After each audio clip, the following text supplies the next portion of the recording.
Welcome to Raw Online Teaching Program. So, in the Indian Academy of Pediatrics Standard Treatment Guidelines series, which we are seeing all through, today's topic is a pediatric emergency topic, which is the burn injuries. So, burns, second to the road traffic accidents, it is a leading cause of unintentional injury in children. And of which, if you see, the scald burns accounts for almost 85% of the total injuries, and also it is most prevalent in the age group less than 4-year-old. And if you see, steam inhalation is another form of home remedy which is commonly used to treat the respiratory infection in the home. It is also one of the potential cause for the burn injuries.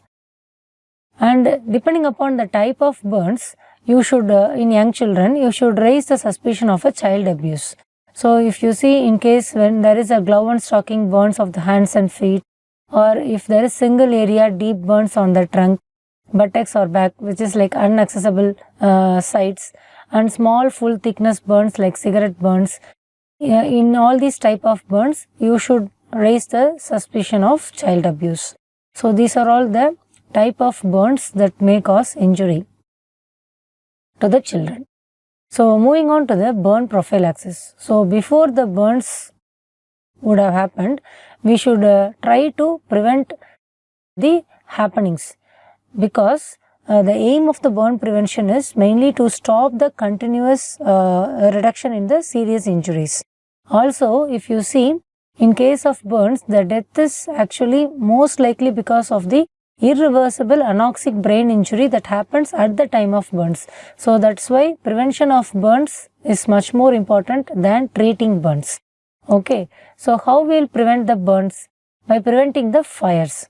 Mostly by using or installing the smoke detectors in the buildings, and also by controlling the hot water thermostat in public buildings, particularly keeping the maximum water temperature at around 120 degree Fahrenheit, and keeping the fire, matches and lighters out of reach of the children, and avoiding cigarette smoking, especially in the bed, and not leaving the lighted candles unattended, and also using flame retarded treated clothing. And while cooking also, especially with oil, we should be little more precautious. So, by these steps we can prevent the fires that will happen. And also, we as a pediatrician, we have a great role in educating the healthcare providers and also the parents in preventing the burn injuries in the home. Also, you have to keep the cloth items far away from the heaters. So, once the injury has happened, what are the ways to prevent the further deterioration? Like, once the cloth catches fire, then immediately you should not start running. You should roll on the floor if the clothing catches fire, and also you have to wrap the body in a blanket. And you have to practice escape procedures. Like, for example, you can have a mass drill or any procedures or escape procedures in the office practice to practice once the accident has happened, how to escape from it.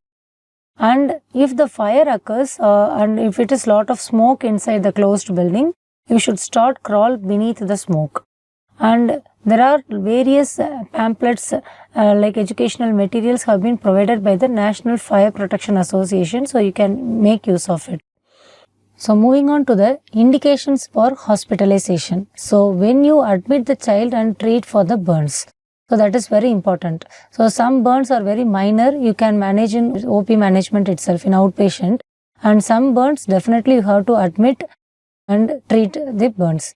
So, what are all those indications? So, first one is when the burns affect more than 10% of the body surface area in case of children, or when it is more than 10 to 20% of body surface area in adolescent and adults. In case of third degree burns. So, in next future slides, you will be seeing about the type of burns, that is whether it is first degree, second degree or third degree. Third degree burns is also called as the full thickness burns.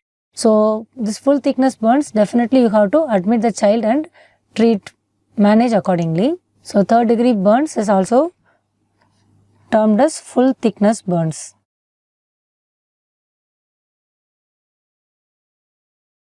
And next is the electrical burns, which is caused by the high tension wires and lightning. You have to admit the child. In case of chemical burns and inhalational injury, regardless of the amount of body surface area being burnt.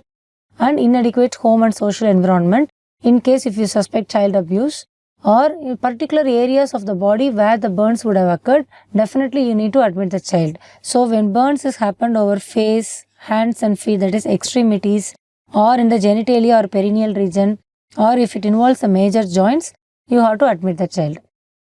When there is a pre-existing medical conditions already on which the burns has occurred, then it may complicate the recovery phase. So in that case, you have to definitely admit the child. And if it is associated with the fractures, other injuries also, you need to admit the child. So these are the indications for hospitalization, and also in pregnant woman, if he gets burn injury, definitely you have to admit. So these are all the indications for the hospitalization in case of burns.